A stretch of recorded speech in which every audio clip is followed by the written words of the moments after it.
Shalom, selamat pagi. Mari kita berdoa.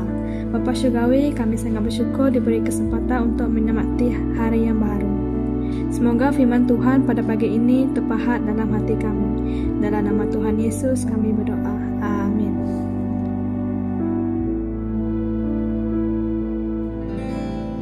Shalom semua, selamat pagi. Mari kita mempersiapkan diri untuk membawakan penyembahan seperti rusa rindu surgamu.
Shalom, selamat bertemu kembali saudara-saudari yang kukasihi. Hari ini kita akan lihat penyataan Yesus tentang aku adalah dengan gambaran yang terakhir, yaitu tercatat dalam Yohanes bab 15 ayat 1 sehingga 8. So, Yesus adalah pokok anggur sejati. Nah, saudara-saudari, ada sesiapa antara kita yang tidak pernah berharap bahawa agar hidup kita berjaya?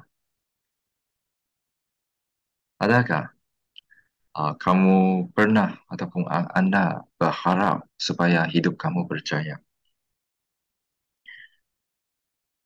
Saya percaya sepanjang hidup inilah di dunia, uh, walaupun mungkin bukanlah sangat beria-ia untuk berjaya, tapi sekurang-kurangnya ataupun sedikit banyaknya kita berharap agar kita berjaya. Khususnya kalaulah hidup generasi ini susah, kita berharap agar anak-anak ataupun waris kita, mereka akan berjaya. Betul? Jadi ramai orang suka berjaya, tidak suka gagal. Ramai orang suka disambut baik, tetapi takut ditolak. Namun, apakah tarifan untuk seorang yang berjaya? Kaya, hidup senang, atau ada keluarga bahagia, keputusan cemerlang, memegang kuasa yang besar, dapat gelaran Tan Sri yang amat berhormat, apalagi Datuk Seri. Saya percaya mungkin antara kamu juga sudah menjadi datuk lah, tapi bukan atas gelaran pangkat lah, ya. So kita ingat inilah yang berjaya. Kalau ini yang selalu dunia beritahu kita. Jadi di dunia ini ada banyak tarifan untuk kejayaan. Boleh ada banyak pandangan, tetapi mana satu yang benar-benar dikira sebagai kejayaan yang sejati?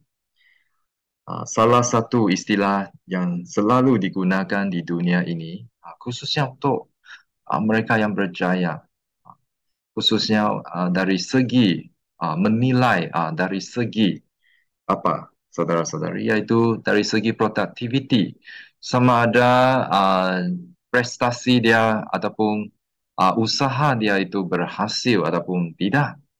Bagaimana dengan keberhasilan, sama ada di rumah tangga, dalam kehidupan dia, khususnya dalam pekerjaan dia, dan sebagainya. Jadi mungkin kita lihat kembali kepada dunia rohani. Adakah ada istilah bagaimana kita mau tarifkan kejayaan? Kalau kita kata produktif, mungkin kamu mulai mau tanya, adakah dalam Alkitab menyatakan bahawa produktif, istilah produktif? Sebenarnya ada, cuma mungkin dia dalam satu istilah bentuk yang lain, yaitu berbuah. Okay? Yaitu berbuah. Kalau kamu dapat cari istilah produktif, kamu beritahulah saya. Tetapi satu istilah yang hampir mirip maksud produktif, yang selalu menandakan kejayaan seseorang dalam Alkitab adalah berbuah. Jadi apabila Yesus menyatakan dirinya adalah pokok anggur sejati, apakah kaitan Yesus sebagai pokok anggur sejati dengan manusia, dengan kita? Dan adakah itu juga berkait rapat dengan keberhasilan dalam hidup kita? Mari kita lihat Yohanes bab 15 ayat 1 hingga 8. Kita sama-sama bacakan. Yesus berkata lagi, "Aku pokok anggur yang sejati dan Bapa-Ku peladang aku. Setiap carangku yang tidak berbuah dikerat olehnya, dan setiap carang yang berbuah dipangkas olehnya supaya bersih dan berbuah lebih lebat. Kamu sudah dibersihkan oleh ajaran yang aku ajarkan kepada kamu. Tetaplah bersatu dengan aku dan aku pun akan tetap bersatu dengan kamu. Carang-carang sendiri tidak dapat berbuah kecuali tetap pada pokoknya. Demikian juga kamu. Kamu hanya dapat berbuah jika kamu tetap bersatu dengan aku. Akulah pokok anggur dan kamu carang-carang. Sesiapa yang tetap bersatu dengan aku dan aku dengan dia akan berbuah lebat. Kerana tanpa aku, kamu tidak dapat berbuah apa-apa. Sesiapa yang tidak tetap bersatu dengan aku akan dikerak seperti caran, lalu menjadi kering. Caran-caran seperti itu akan dikumpulkan, lalu dibuang ke dalam api yang membakar. Jika kamu tetap bersatu dengan aku dan ajaran aku, kamu simpan di dalam hati, mintalah apa sahaja yang kamu kehendaki daripada Bapa, dan permintaan kamu itu akan dipenuhi. Kemuliaan Bapakku dinyatakan apabila kamu berbuah lebat. Oh, dengan demikian kamu betul-betul pengikutku. Nah, saudara-saudari, Yesus mau kita sedar bahawa kita adalah ranting ataupun caran-caran yang tidak mungkin dapat berdiri sendiri, tidak mungkin dapat hidup sendiri.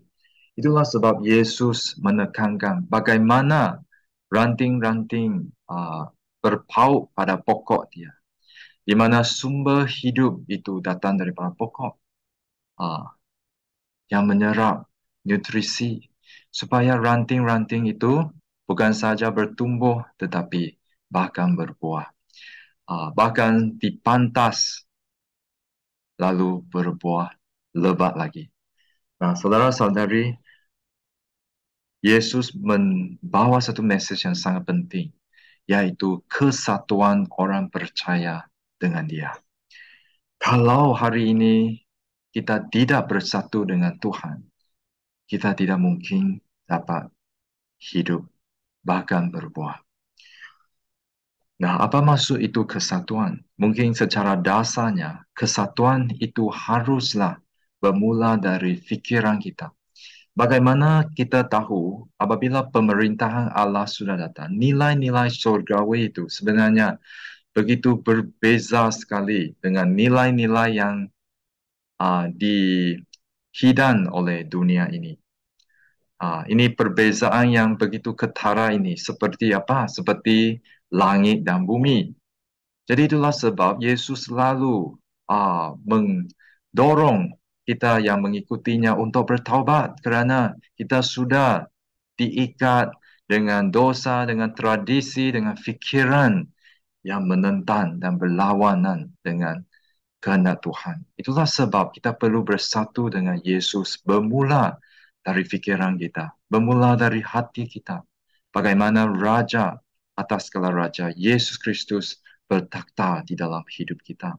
Jadi apabila kita mulai mencontohi, mengikuti Yesus Kristus, teladan Dia, mulai dari itu, kemenangan, keselamatan Yesus itu menjadi keselamatan kita. Kebangkitan Dia menjadi kebangkitan kita. Kemenangan Dia juga menjadi kemenangan kita. Kemuliaan Dia, kemuliaan Allah Bapa juga dinyatakan melalui kita. So, apabila kita berbuah, hidup kita bersaksi untuk kemuliaan Tuhan. Dan orang dapat mengenali kita benar-benar pengikut Yesus Kristus. Syukur puji Tuhan, hari ini kita yang percaya memiliki Roh Kudus telah dikurniakan kepada setiap kita yang percaya. Sesuatu yang begitu indah yang bekerja di dalam kita untuk menolong kita selalu hidup di dalam Yesus Kristus. Jadi mari kita merenungkan hari ini. Iman Kristen adalah berasaskan hubungan. Iman Kristen adalah berasaskan hubungan. Hari ini adakah kamu berpaut selalu bersandar pada Tuhan? Bagaimanakah hubungan Anda dengan Tuhan sekarang? Adakah hubungan ini semakin berjauhan atau semakin hari semakin rapat? Adakah hidup Anda dalam hubungan ini semakin bertumbuh atau semakin terbantu, semakin produktif, berbuah lebat, atau hidup semakin ayu?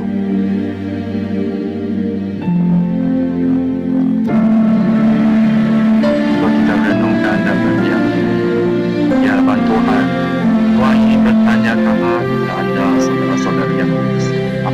Engkau Tuhan. Ambillah masa ini, beri kita sekali lagi kembali berdoa kepadanya dan menikmati hadirat Tuhan, menikmati kesatuan yang menjanjikan kedamaian, sukacita, dan buah-buah roh.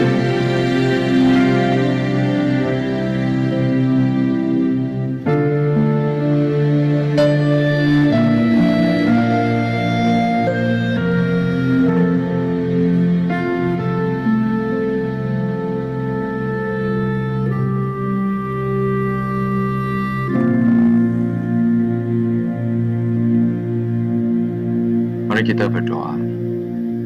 Bapa Surgawi, terima kasih kerana Engkau yang mula-mula mengasihi kami. Engkau yang mengadakan hubungan perjanjian dengan kami, bukan untuk mencelakakan kami, tapi sebaliknya untuk melindungi kami, untuk menjanjikan keselamatan yang kekal kepada kami, supaya kami mempunyai pengharapan yang sejati pada masa depan. Tuhan, kami sungguh sedar bahawa di luar Engkau kami tidak dapat berbuat apa-apa. Tolonglah kami agar melalui pimpinan Roh Kudus yang ada diam di dalam kami, selalu kami rindu akan-Mu Tuhan, rindu akan firman-Mu, akan kami setia mengikuti-Mu Tuhan. Dalam nama Tuhan Yesus Kristus kami berdoa. Amin.